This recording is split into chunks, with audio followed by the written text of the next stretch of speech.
क्या मैं कोई स्वप्न तो नहीं देख रहा देवी? नहीं सहस्त्रार्जुन, तुम स्वप्न नहीं देख रहे हो। तुम्हारे समक्ष मैं ही खड़ी हूँ, ऋषि जमदग्नि की पत्नी रेणुका। मैं तुमसे कुछ कहने आई हूँ। बड़ी बात ये नहीं है देवी कि आप यहाँ क्यों आई हैं। बड़ी बात यह है कि इस धरती की सबसे सुंदर स्त्री मेरे कक्ष में, मेरे समक्ष, मुझे अपनी आंखों पर विश्वास नहीं हो रहा देवी। तुम जैसे भोगी और विलासी व्यक्ति की दृष्टि को नारी में सौंदर्य के अतिरिक्त और कुछ कहाँ दिखाई देता है? नारी के मान, सम्मान, उसके मातृत्व, इन सब गुणों से तो तुम अनभिज्ञ हो, अपरिचित हो। और ये कोई गुण नहीं है, अभिशाप है सहस्त्रार्जुन। सुंदरता तो हर नारी का सर्वश्रेष्ठ गुण है देवी। आप क्या जाने, आपको पहली बार देखकर फिर देखना, बारंबार देखना मेरे जीवन की इच्छा बन चुकी थी। ये रूप, ये यौवन, ये सौंदर्य इस योग्य है कि आप जैसी स्त्री मुझ जैसे राजा के राजभवन की शोभा बने। ये तो दुर्भाग्य है, अत्याचार है कि तुम जैसी सुंदर स्त्री को ऋषि जमदग्नि जैसे ऋषि के रूखे सूखे जीवन का अंश बनना पड़ा। आओ सुंदरी, मेरी फैली हुई बाहें तुम्हारे निवास का सुंदरतम स्थान है। रुक जाओ सहस्त्रार्जुन, वासना में अंधे होकर ये ना भूलो कि मैं महान ऋषि जमदग्नि की पत्नी हूँ और उनके 5 पुत्रों की माता भी। और समस्त संसार एक ऋषि पत्नी को माता की श्रेणी में रखता है।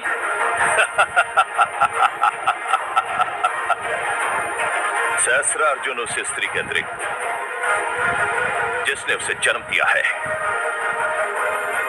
संसार की किसी भी सुंदर स्त्री को अपनी माता नहीं समझता देवी। और तुम जैसी सुंदरी को माता समझना सौंदर्य का अपमान होगा, महापाप होगा। आओ देवी, आओ, आओ देवी।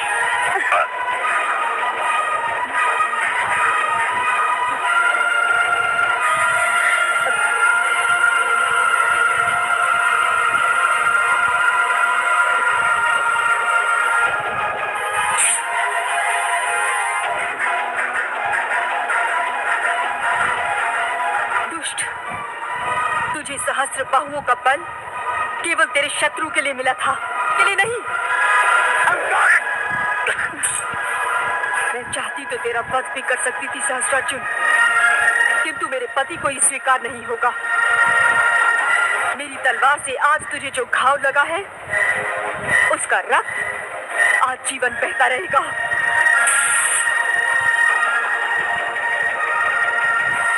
आप धन्य हैं देवी रेणुका, आप धन्य हैं।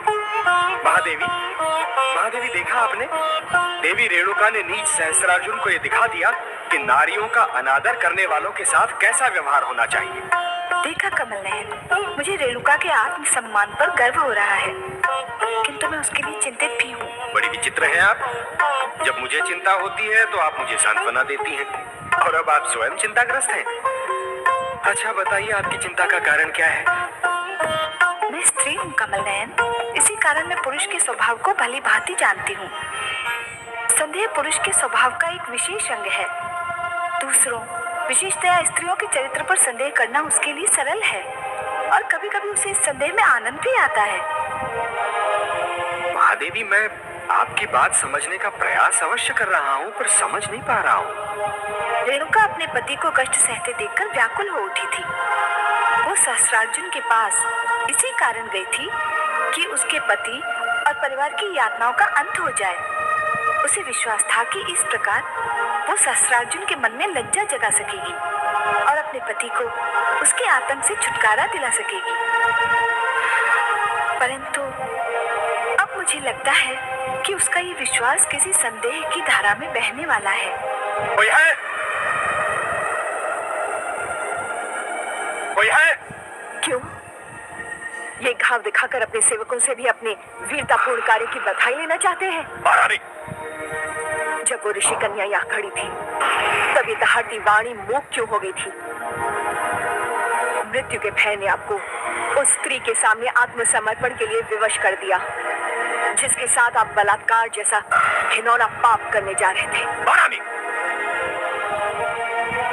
आप पत्नी होने की सीमा का उल्लंघन कर रही हैं।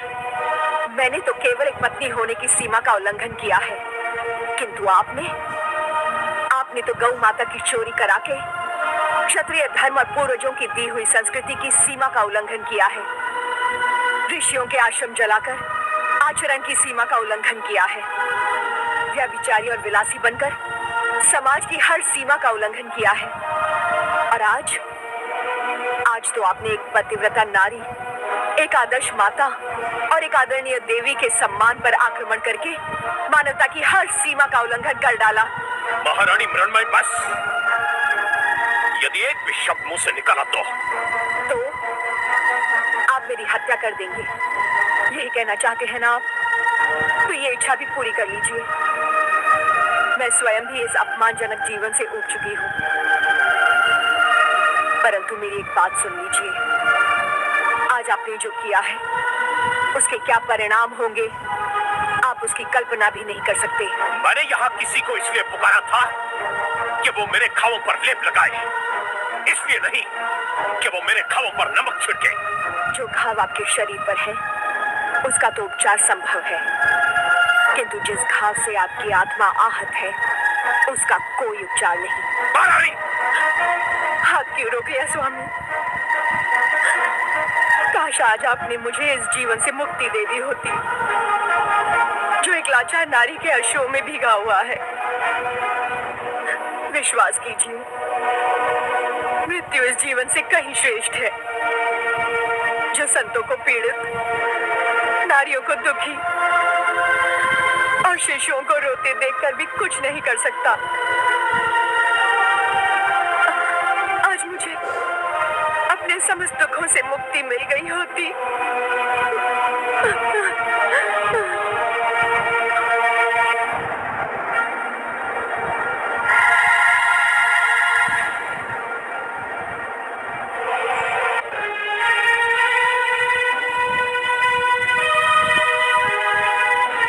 रुक जाओ सैनिकों, रुक जाओ सैनिकों।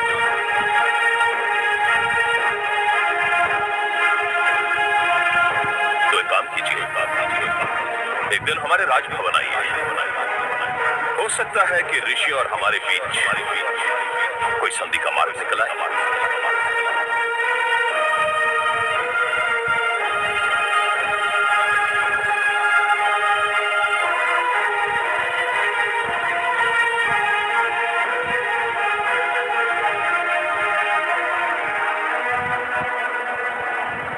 स्वामी,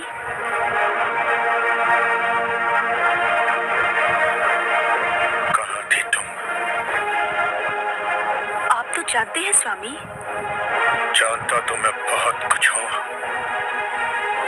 परंतु तुम्हारे मुख से सुनना चाहता हूँ और वो ही सुनना चाहता हूँ। स्वामी,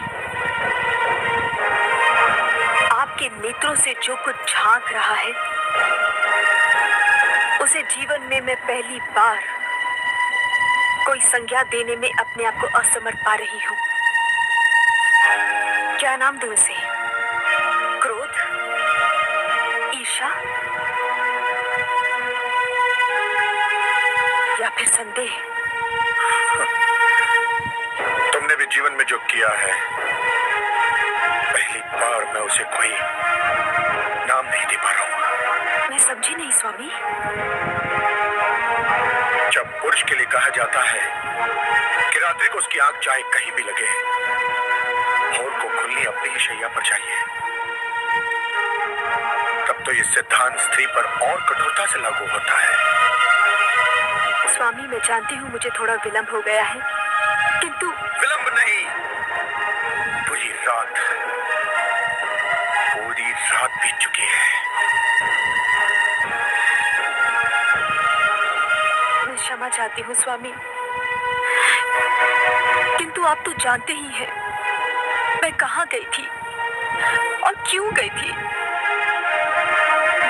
कहाँ गई थी ये भली भांति ज्ञात है मुझे, पर तू क्यों गई थी इस प्रश्न ने मुझे असमंजस में डाल दिया है। स्वामी, आप कहना क्या चाहते हैं? मैं कहना नहीं चाहता, केवल ये पूछना चाहता हूँ कि पूरी रात आप उस दुष्ट अर्जुन के पास क्या करती रही? स्वामी, आप मुझ पर संदेह कर रहे हैं स्वामी? ये मेरे प्रश्न का उत्तर नहीं है। आप मेरे पति हैं, मेरे स्वामी हैं। मुझसे प्रश्न करने का अधिकार है आपको, किंतु मैं आपकी पत्नी होने के साथ साथ सतीत्व का पालन करने वाली एक नारी भी हूँ, और एक नारी के चरित्र पर लांछन लगाने का अधिकार आपको नहीं है स्वामी। मैं चाहती तो आपके हर प्रश्न का उत्तर दे सकती थी, किंतु नारीत्व के सम्मान की सौगंध अब नहीं दूंगी। क्यों? क्या इस कटु सत्य पर आधारित प्रश्न का उत्तर देते हुए तुम्हें लज्जा आ रही है? लज्जा नहीं आ रही है स्वामी। मैंने ऐसा कोई कार्य नहीं किया है जिस पर मुझे लज्जा आए। पति और पत्नी का संबंध एक ऐसी कोमल भावना पर आधारित होता है जिसका नाम विश्वास है, और जब आपको मुझ पर विश्वास ही नहीं रहा स्वामी, तो मेरा कोई भी उत्तर, मेरा कोई भी तर्क आपको संतुष्ट नहीं कर सकता। ये क्यों नहीं कहती कि तुम्हारे पास मेरे प्रश्न का कोई उत्तर नहीं, कोई तर्क नहीं? मुझे तर्क देने की आवश्यकता भी नहीं है स्वामी। मेरा समस्त जीवन आपके सामने है। मैं आपके पुत्रों की माता हूँ। मैंने आजीवन आपकी सेवा की है। मैंने आपके पुत्रों को दूध के रूप में अपना लहू पिला पिला कर पाला पोसा है। जब आपका एक संदेह इतने सारे प्रमाणों को नकार सकता है, तो फिर किसी भी तर्क, किसी भी उत्तर का कोई महत्व नहीं रह जाता स्वामी। तो फिर तुम भी सुन लो। मैं ये बताने की आवश्यकता नहीं समझता कि मैं क्या करना चाहता हूं और क्यों करना चाहता हूं।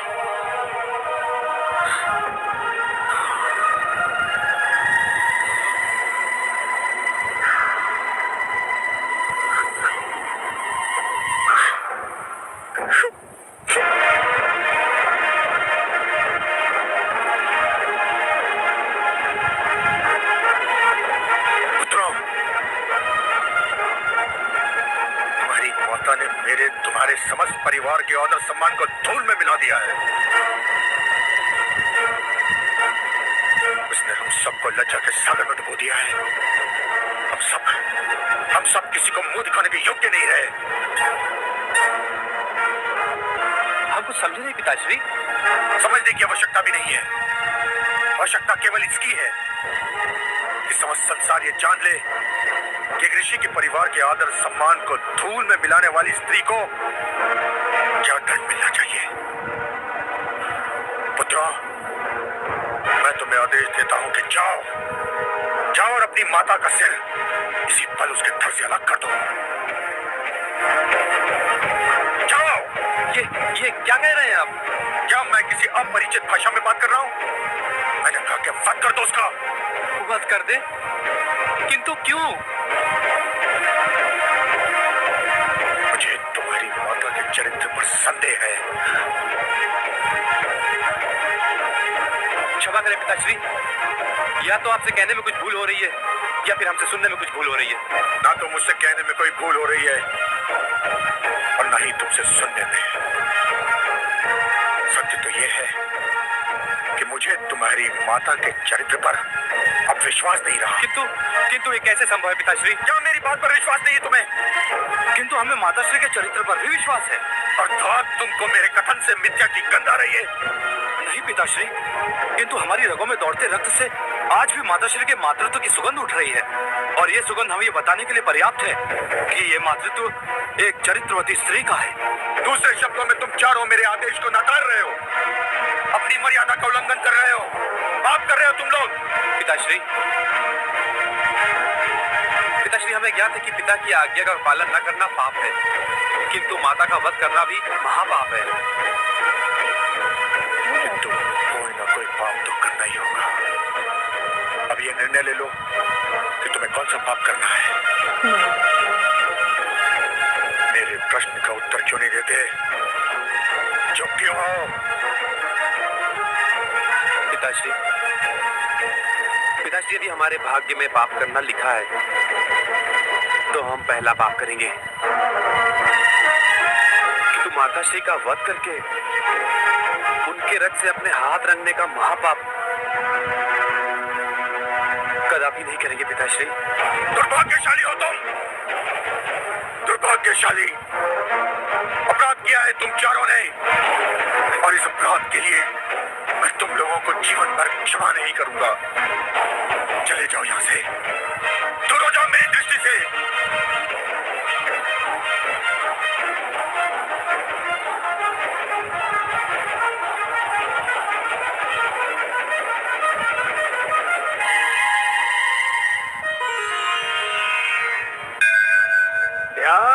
ध्यायेन नित्यम् महेशम्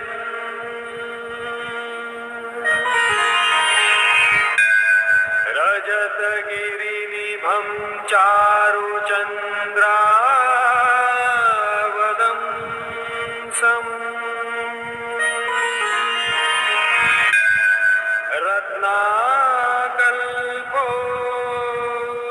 रत्नाकल्पोज्ज्वलाङ्गम्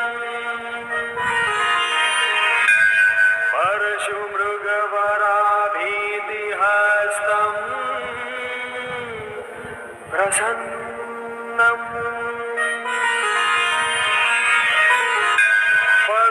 पद्मासीनं समन्तात्सुतम्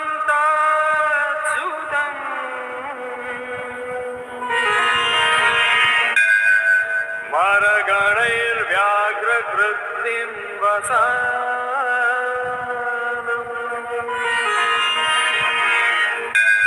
विश्वाद्यम् विश्ववन्द्यम् निखिलभयहरम् पञ्चवक्त्रत्रिनेत्रम् पञ्चवक्त्रत्रिनेत्रम्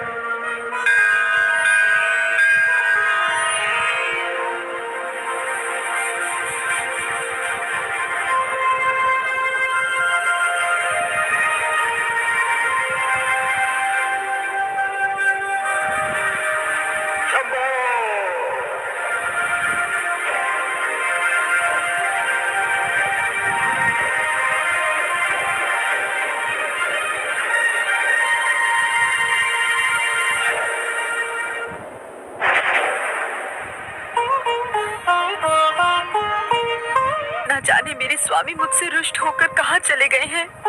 आप घबराइए मत माताश्री, अनुज और समस्त शिष्य उन्हें खोजने ही गए हैं, और अब तक तो उन्हें खोज भी लिया होगा।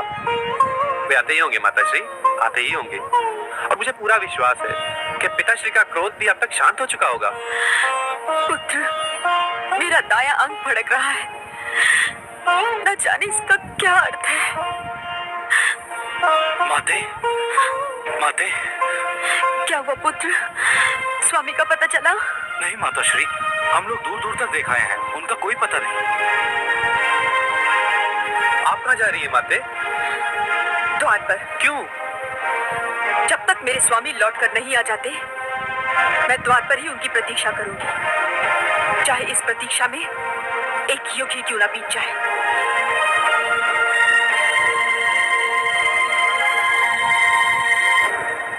मैं माँ हूँ, धरती माँ। रेणुका ने तो अपनी समझ से अपने पतिव्रता होने का प्रमाण दिया, परंतु मुझे चिंता ये हो रही है कि कहीं एक नई प्रथा की नींव न पड़ जाए कि पति चाहे जो करे और चाहे जहां चला जाए, पत्नी को उसकी प्रतीक्षा करनी होगी। हालांकि जो कुछ हुआ उसमें रेणुका का कोई दोष नहीं। रेणुका ने तो केवल अपने पति के आश्रम और अपने परिवार को बचाने की चेष्टा की थी। उसके चरित्र पर संदेह करने का पाप तो ऋषि जमदग्नि ने किया था। यदि किसी को दंड मिलना चाहिए तो ऋषि जमदग्नि को मिलना चाहिए, क्योंकि उन्होंने एक कठिन घड़ी में अपने विद्वान और ज्ञानी होने का प्रमाण नहीं दिया। समय आया तो वो भी एक साधारण पुरुष की भांति व्यवहार करने लगे। मैं जानती हूँ कि संदेह एक ऐसा रोग है जिसका कोई उपचार नहीं, और मुझे भय है कि ऋषि जमदग्नि का झूठा संदेह कोई भयानक घटना बनकर सामने आने वाला है।